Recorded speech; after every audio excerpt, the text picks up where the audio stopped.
تمہیں شرم آنی چاہیے.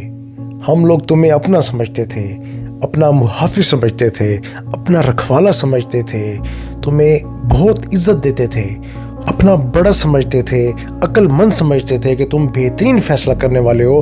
اگر یہاں تک کہوں کہ خدا کے بعد تمہیں سمجھتے تھے کہ تم فیصلہ کرنے والے ہو اس زمین کے، تم فیصلہ کرو کہ ہم نے آگے کیسے چلنا ہے، تم فیصلہ کرو کہ ہم نے کس کے ساتھ رہنا ہے، کس کے ساتھ نہیں رہنا.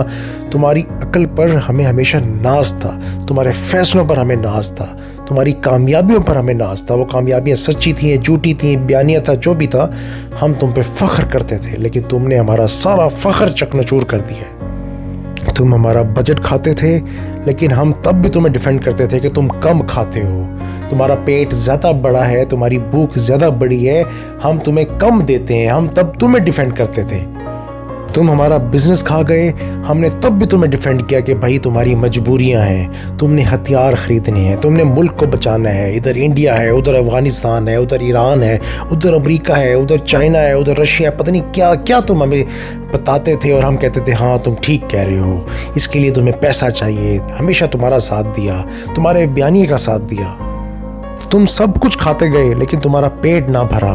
تمہارا پیٹ تھا یا کوئی جہنم کا گڑھا تھا کہ اس میں سب کچھ ڈل گیا، اس قوم کی آخری روٹی تک اس میں گر گئی. اب ہمارے پاس کھانے کو، پینے کو، پہننے کو بھی کچھ نہیں ہے، لیکن وہ گڑھا بھرنے کو نہیں آ رہا.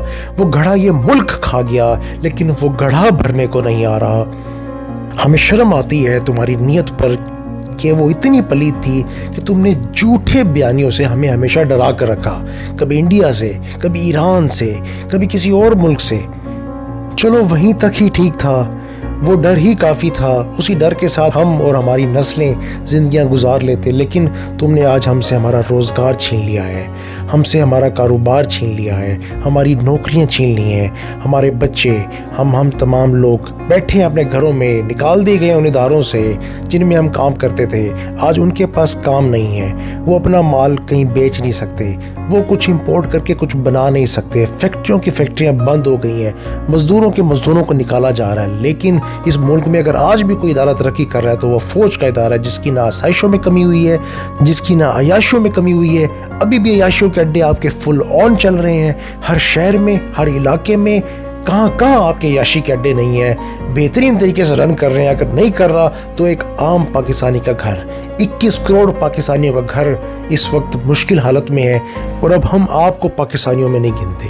اگر آپ پاکستانی ہوتے، اگر آپ کو وطن سے محبت ہوتی تو آپ لوگ ہمارے ساتھ یہ نہ کرتے جو آپ نے آج ہمارے ساتھ کیا ہے.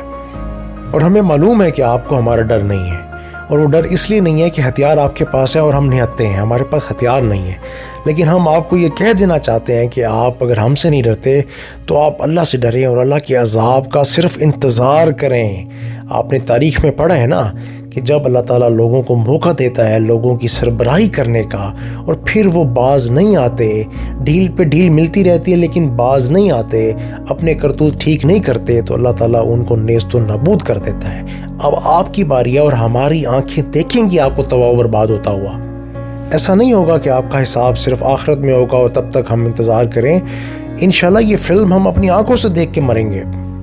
جیسے ہم پہلے آپ کے لیے دعا کرتے تھے، اب ہمارے منہ سے صرف ایک ہی بات نکلتی ہے کہ اللہ تعالیٰ آپ کو جلد از جلد برباد کر دے.